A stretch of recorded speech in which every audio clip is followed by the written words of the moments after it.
Hey, what's up everybody? Gonna go through how to make some brain dead easy kimchi. Things that you'll need include Napa cabbage, dankon radish, large sweet pepper, green onion, garlic, white onion, some bottles, and some coarse salt. All right, so yesterday I already prepared the Napa cabbage. What you do is cut up the head, one large head of Napa cabbage into roughly 1-inch slices, wash it, clean it, rinse it, all that good stuff, and then start putting it into a large glass container with salt. And you're gonna be using somewhere between half a cup to 2/3 of a cup.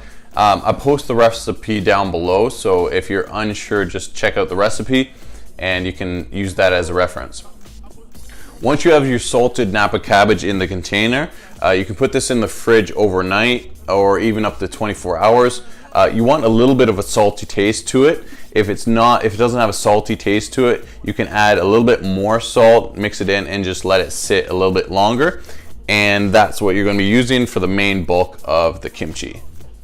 Now, some people may do this part differently. I literally just grab everything and I throw it into, you can use a food processor or like a good blender, like a Vitamix. Just kind of throw everything down in there. Also add a little bit of reverse osmosis or some kind of filtered water. Don't use the same Vitamix you're going to be using for margaritas, or else you're going to have kimchi flavored margaritas. Then you're left with this kind of orangey gooey sludge stuff. Ooh, it burns the eyes.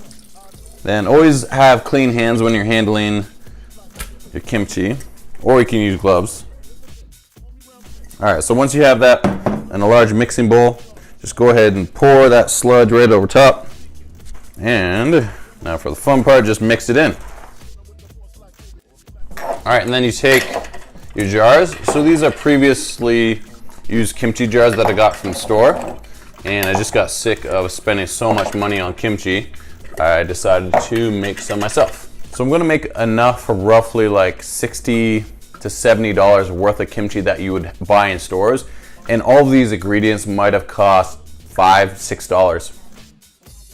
So you wanna shove the kimchi right down into the jar and submerge it into any liquid that you have,